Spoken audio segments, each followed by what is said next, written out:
इस वीडियो में हम पता लगाएंगे एक रिवॉल्विंग इलेक्ट्रॉन के कारण बना हुआ जो मैग्नेटिक डाइपोल है उसका मैग्नेटिक डाइपोल मोमेंट। तो देखिए, अगर एक इलेक्ट्रॉन न्यूक्लियस के चारों तरफ रिवॉल्व करता हो तो हम कह सकते हैं कि वो एक करंट के इक्विवेलेंट है, क्योंकि इलेक्ट्रॉन एक चार्ज्ड पार्टिकल है जो कि अगर एक सर्कुलर लूप में घूमे या फिर एक ऑर्बिट में घूमे तो हम इसे इक्विवेलेंटली मान सकते हैं कि एक सर्कुलर लूप में करंट का फ्लो हो रहा है। और हमें पता है सर्कुलर लूप में अगर करंट का फ्लो हो तो वो मैग्नेटिक फील्ड क्रिएट करता है अपने आसपास और उसका एक डाइपोल मोमेंट होता है। पिछले वीडियो में हमने ये देखा था और उसका इक्वेशन को भी डिराइव किया था। उस वीडियो का लिंक मैं डिस्क्रिप्शन में डाल रहा हूं और वो वीडियो आपको सजेस्टेड वीडियोस में भी दिखेगा। तो चलिए देख लेते हैं पिछले वीडियो में हमने क्या डिराइव किया था कि अगर एक सर्कुलर लूप में, ये रहा वो सर्कुलर लूप, अगर इस सर्कुलर लूप में करंट का फ्लो हो इस डायरेक्शन में, ये जो पार्ट है ये सामने की तरफ का पार्ट है अर्थात हमारे तरफ का पार्ट है और ये पीछे की तरफ का पार्ट है, तो ऊपर से देखेंगे तो करंट का फ्लो हमें एंटी क्लॉकवाइज दिखेगा और अगर नीचे से देखेंगे तो करंट का फ्लो हमें क्लॉकवाइज दिखेगा। तो हमने माना इससे जो करंट का फ्लो हो रहा है ये करंट का फ्लो है I और इसका जो एरिया है इस सर्कुलर लूप का ये एरिया है A। तो ये एरिया है A। तो ऐसे स्थिति में जो इलेक्ट्रिक फील्ड लाइन से बनता है वो कुछ ऐसा बनता है और इसका जो डाइपोल मोमेंट होता है, ये डाइपोल मोमेंट होता है, इसे हम ऐसे रिप्रेजेंट कर सकते हैं। अगर सारे मेजरमेंट एसआई सिस्टम में किया जाए अर्थात करंट को एम्पियर में मेजर किया जाए, एरिया को स्क्वायर मीटर में मेजर किया जाए, तो ये मैग्नेटिक डाइपोल मोमेंट ये बराबर होता है I इंटू ए के। ये तब होता है जब ये एक सिंगल सर्कुलर लूप हो अर्थात इसमें सिर्फ एक टर्न हो। और वेक्टर नोटेशन में कहें तो हम कहेंगे मैग्नेटिक डाइपोल मोमेंट एक सर्कुलर लूप में फ्लोइंग करंट के कारण एज वेक्टर ये बराबर होता है I इंटू ए के, जबकि ए को हमें कंसीडर करना होता है वेक्टर के तौर पे। और अगर बहुत सारे टर्न्स हो, n टर्न्स हो, तो हम यहां पर n मल्टीप्लाई कर देते हैं। यहां पर I है करंट और A है इस सर्कुलर लूप का एरिया।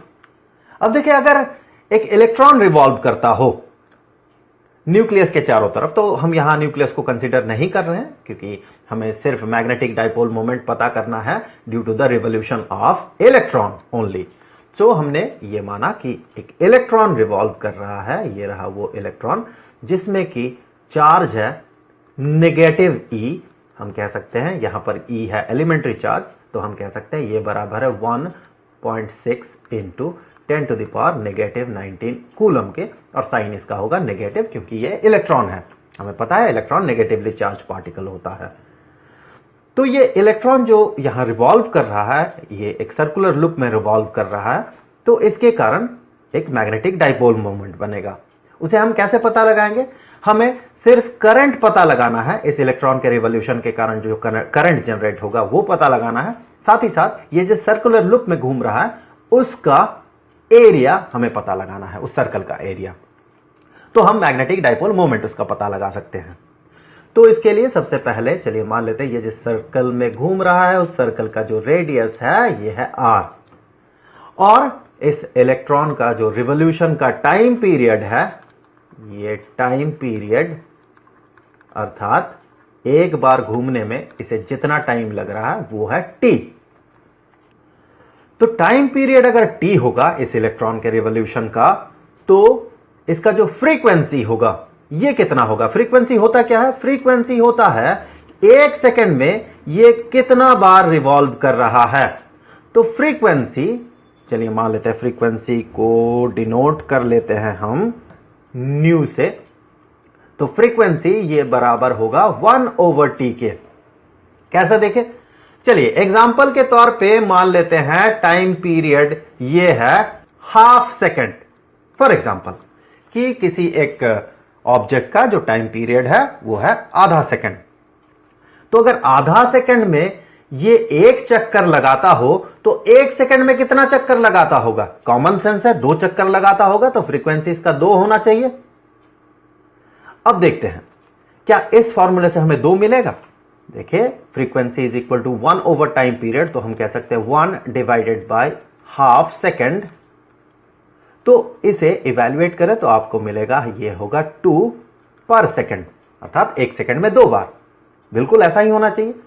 और अगर मान ले टाइम पीरियड होता है 1/3 सेकेंड, तो फ्रीक्वेंसी कितना होना चाहिए? 1/3 सेकेंड में ये एक बार घूम लेता है, अर्थात 1/3 सेकेंड में ये एक बार घूम लेता है।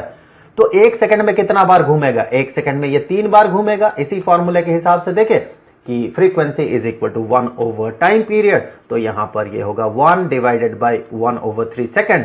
तो अल्टीमेटली हमें इस एक्सप्रेशन का वैल्यू मिलेगा 3 पर सेकेंड, अर्थात 3 टाइम्स पर सेकेंड। तो हम कह सकते हैं frequency is equal to 1 over time period. अब देखें हम यहां पर करंट कैसे पता लगाएंगे due to the revolution of this electron. तो करंट का जो फंडामेंटल डेफिनेशन है वो ये है कि किसी एक सर्किट में करंट हम कैसे पता लगाते हैं कि हमें करना क्या होता है, हमें एक क्रॉस सेक्शनल एरिया कंसीडर करना होता है। तो हमने कंसीडर कर लिया ये क्रॉस सेक्शनल एरिया। इस क्रॉस सेक्शनल एरिया को ये इलेक्ट्रॉन जो क्रॉस करेगा उसके कारण 1 सेकेंड में जितना चार्ज क्रॉस करेगा, charge crossed in 1 second is equal to current। तो यहां पर देखिए 1 सेकंड में कितना चार्ज क्रॉस करेगा। अगर इलेक्ट्रॉन इस क्रॉस सेक्शनल एरिया को एक बार क्रॉस करे 1 सेकंड में, तो करंट होगा इस न्यूमेरिक वैल्यू के बराबर, अर्थात करंट को हम कह सकते हैं 1.6 × 10⁻⁹ एम्पियर। यहां हम नेगेटिव साइन को कंसीडर नहीं कर रहे हैं क्योंकि हम सारे चीजें स्केलर फॉर्म में कंसीडर कर रहे हैं, तो साइन को हम कंसीडर नहीं करेंगे। अब करंट -2 एम्पियर हो या 2 एम्पियर हो, इसका मतलब बराबर है, सिर्फ ये नेगेटिव साइन डायरेक्शन बताता है। तो यहां पर अगर हम कहें कि इस डायरेक्शन में करंट -1.6 × 10⁻⁹ एम्पियर है, तो उसका रियल मीनिंग होगा कि करंट इसके उल्टे डायरेक्शन में 1.6 × 10⁻⁹ एम्पियर है। तो इसीलिए हम अभी फिलहाल इस नेगेटिव साइन को कंसीडर नहीं कर रहे। आगे चल के जब हम वेक्टर फॉर्म में बात करेंगे मैग्नेटिक डाइपोल मोमेंट का, तब हम कंसीडर करेंगे इस नेगेटिव साइन को। तो फिलहाल करंट हम क्या कहेंगे? अगर इलेक्ट्रॉन एक बार क्रॉस करे तो करंट होगा 1.6 × 10⁻⁹ एम्पियर। अगर 2 बार क्रॉस करे तो करंट के डेफिनेशन के हिसाब से 1 सेकंड में जितना चार्ज क्रॉस करेगा इस क्रॉस सेक्शनल एरिया को, वही होगा करंट।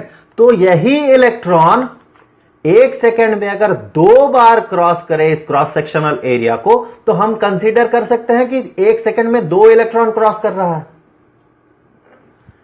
तो इसका मतलब करंट दुगना हो गया। अगर 1 बार क्रॉस करेगा तो करंट जितना होगा, 2 बार क्रॉस करेगा 1 सेकंड में तो करंट दुगना हो जाएगा। तो उसी तरह से अगर ये इलेक्ट्रॉन 1/t टाइम्स 1 सेकंड में क्रॉस करे, तो इस केस में जो करंट होगा, ये करंट ये बराबर होगा एलिमेंट्री चार्ज, जो कि इलेक्ट्रॉन का चार्ज है, हम यहां पर नेगेटिव साइन को ड्रॉप करेंगे, इनटू जितना इसका फ्रीक्वेंसी है, अर्थात 1 सेकंड में जितना बार ये क्रॉस करेगा, जो कि 1/t के बराबर है। तो ये हो गया करंट। अब देखिए ये टाइम पीरियड, इसका वैल्यू हम कैसे पता लगाएंगे? तो इसके लिए मान ले इस इलेक्ट्रॉन का जो वेलोसिटी है, ऑर्बिटल वेलोसिटी है, यहां जिस स्पीड से ये रिवॉल्व कर रहा है वो है v,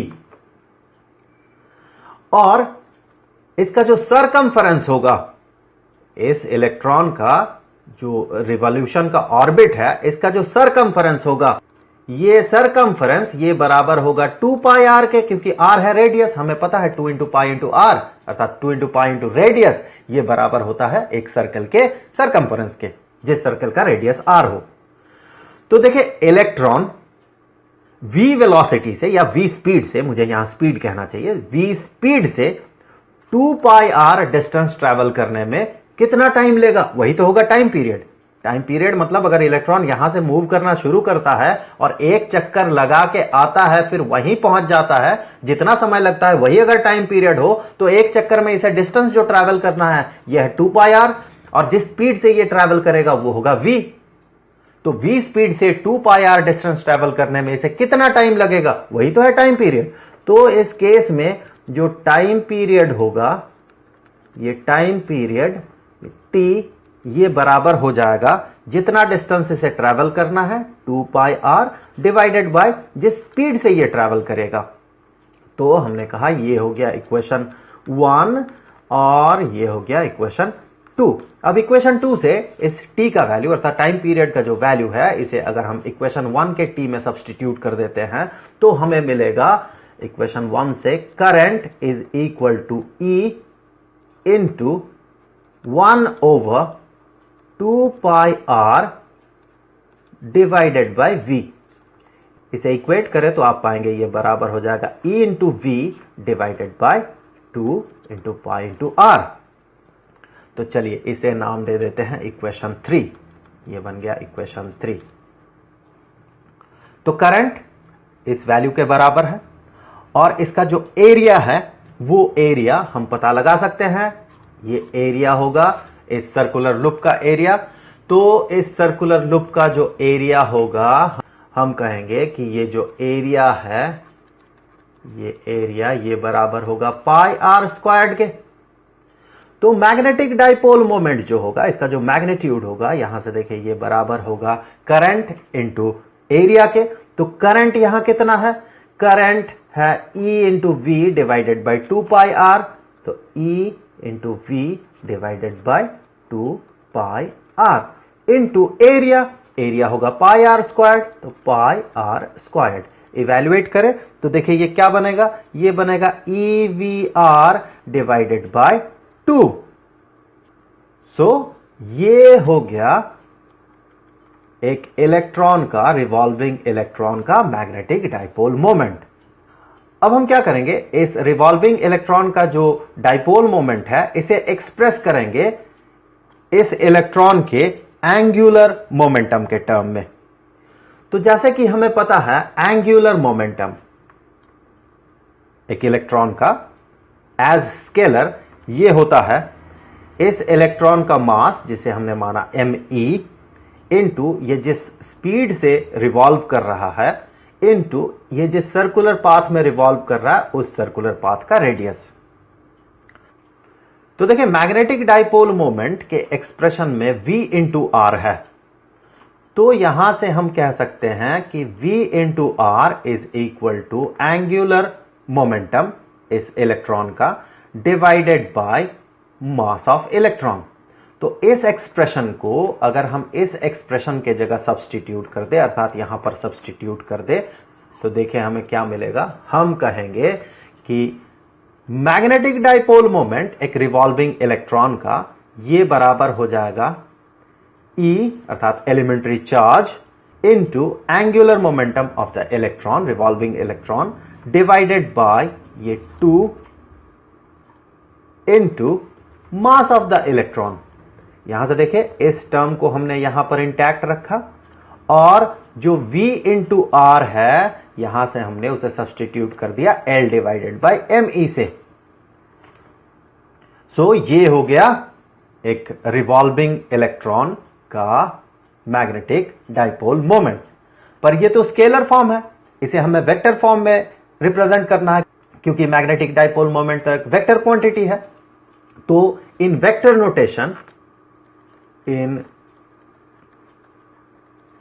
नोटेशन हम कह सकते हैं कि magnetic dipole moment as vector ये बराबर होगा E इंटू L। सबसे पहले मैग्नीट्यूड लिख लेते हैं डिवाइडेड बाय 2 इंटू me। ये तो हो गया इसका मैग्नीट्यूड। यहां पर देखें ये टर्म और ये टर्म ये दोनों स्केलर क्वांटिटी है तो इसे वेक्टर हम नहीं बना सकते हैं। वेक्टर क्वांटिटी यहां पर है ये एंगुलर मोमेंटम तो इसे बना दे वेक्टर। पर ध्यान से देखें जब ये रिवॉल्व करेगा ड्यू टू इट्स रिवोल्यूशन, जब ये इस डायरेक्शन में रिवॉल्व कर रहा है ऊपर से देखें तो एंटी क्लॉकवाइज डायरेक्शन में रिवॉल्व कर रहा है तो इसका जो एंगुलर मोमेंटम बनेगा उसका डायरेक्शन होगा ये। पर जो मैग्नेटिक फील्ड बनेगा उस मैग्नेटिक फील्ड का डायरेक्शन होगा ये, अर्थात मैग्नेटिक डाइपोल मोमेंट का भी यही डायरेक्शन होगा। यहां आप कह सकते हैं कि जो एंगुलर मोमेंटम का डायरेक्शन है वो मैग्नेटिक डाइपोल मोमेंट के डायरेक्शन के बिल्कुल अपोजिट है। तो इसीलिए हमें यहां पर एक नेगेटिव साइन अपेंड करना पड़ता है। यही अगर इलेक्ट्रॉन के जगह एक पॉजिटिवली चार्ज पार्टिकल रिवॉल्व करता, आप कह सकते हैं कि अगर मान ले कि प्रोटॉन एक रिवॉल्व करता, तो यहां पर हमें नेगेटिव साइन अपेंड नहीं करना पड़ता। तो देखिए यहां पर एक नेगेटिव साइन अपीयर कर रहा है, हमने यहां पर नेगेटिव साइन को कंसीडर नहीं किया था, अगर करते तो हमें यहां पर अपने आप एक नेगेटिव साइन मिलता। सो ये था एक रिवॉल्विंग इलेक्ट्रॉन का मैग्नेटिक डाइपोल मोमेंट।